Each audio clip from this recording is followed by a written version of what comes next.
Hello student, आज के इस वीडियो लेक्चर में स्ट्रक्चर में आज हम लोग एक नया चीज़ सीखेंगे, that is pointer to structure.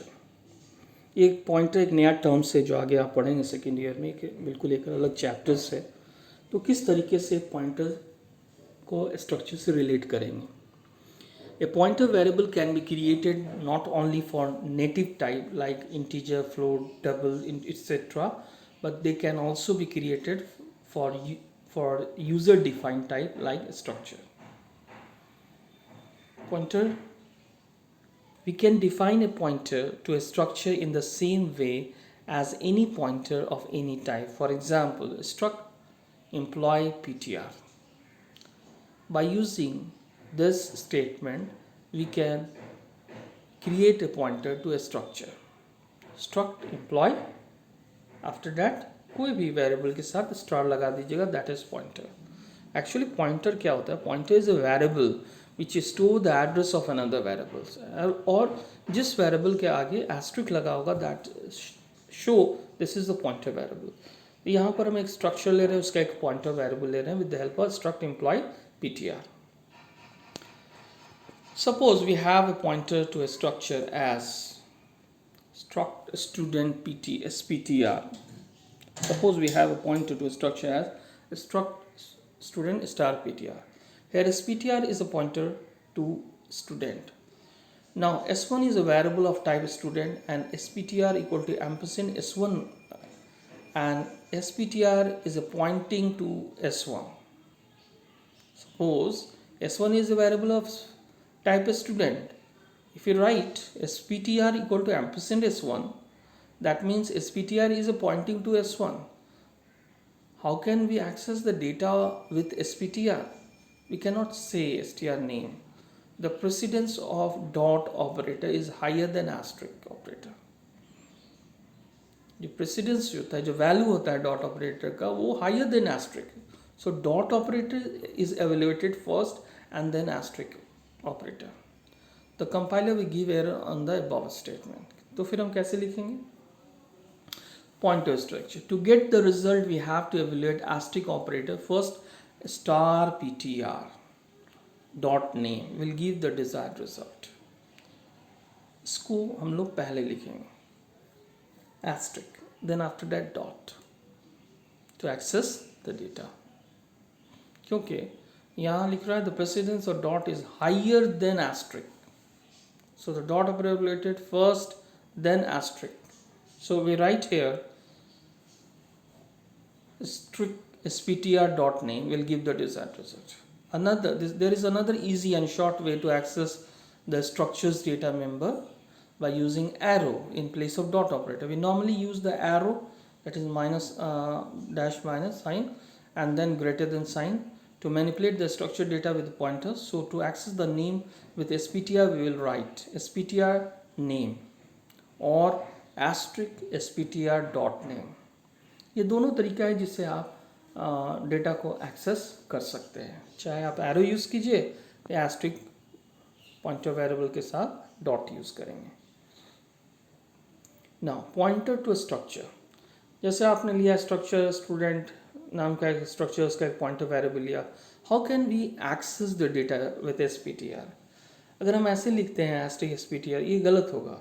इसको लिखने का सही तरीका ये है, या तो एसपीटीआर एरो नेम कीजिए या एस्ट्रिक एसपीटीआर डॉट नेम कीजिए. इस तरीके से आप इसके डेटा को एक्सेस कर सकते हैं जब भी आप पॉइंटर का यूज़ करेंगे स्ट्रक्चर के साथ. तो कुछ नोट्स है, इसको याद रखिएगा. Remember the difference between the access mechanism of structure by using the simple variable and pointer. While accessing through a simple variable, use the dot operator, that is s1 dot name, while accessing through the pointer to a structure. Use arrow operator, that is sptr dash arrow name. A pointer to a structure can be used by the ampersand operator. ये कुछ point है जो आप याद रखेंगे.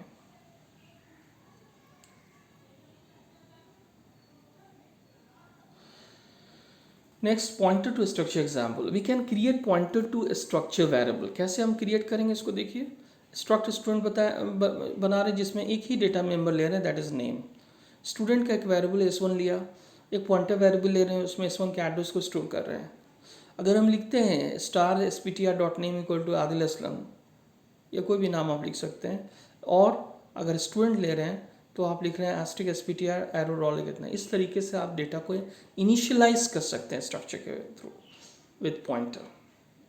क्या किया आपने, स्टूडेंट नाम का स्ट्रक्चर बनाया, एक डेटा मेंबर लिया, उसका एक सिंपल वेरिएबल लिया, उसके बाद एक पॉइंटर वेरिएबल लेकर उसके address with the help of ampersand उसके वैल्यू को वहाँ स्टोर कर दिया, और स्टार sptr.name करके उसके वैल्यू को इनिशियलाइज करेंगे।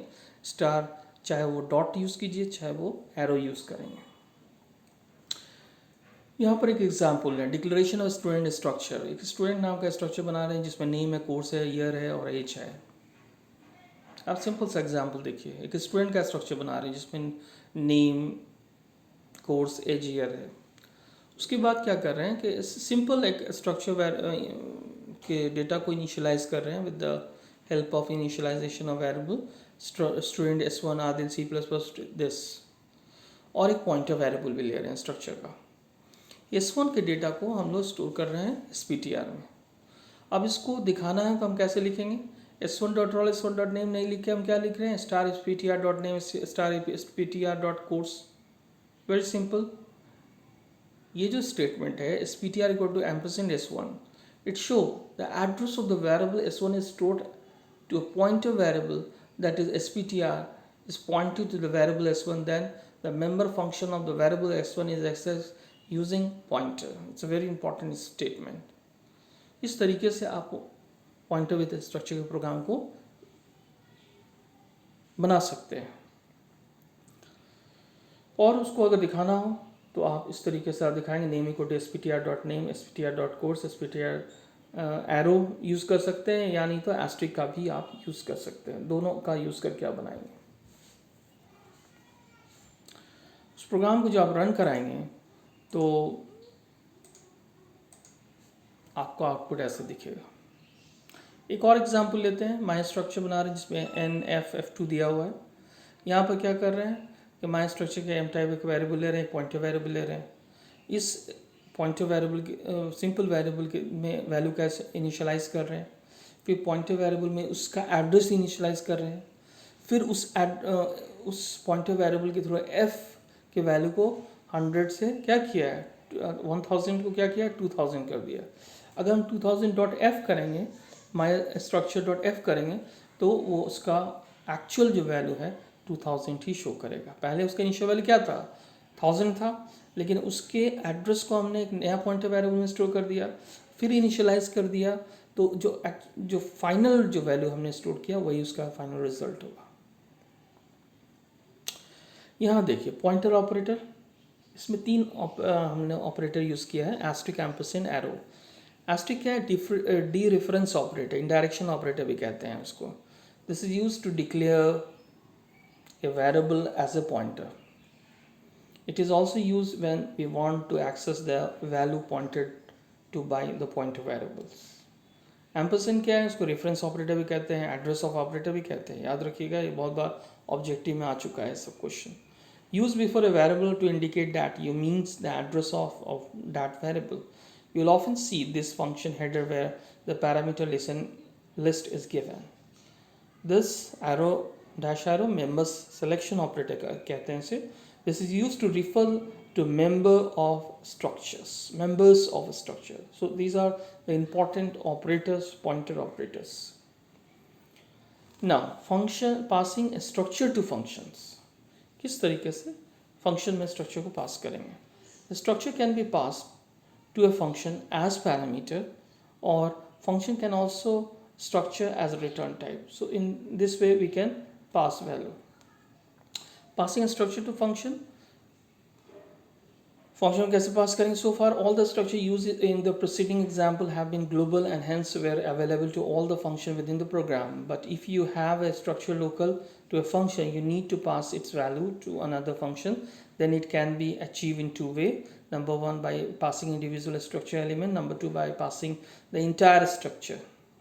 Both these way can be achieved by call by value or call by reference method of passing variables. Now let's discuss this in detail. अब इसको हम बताएं किस तरीके से होता है passing structure element to function.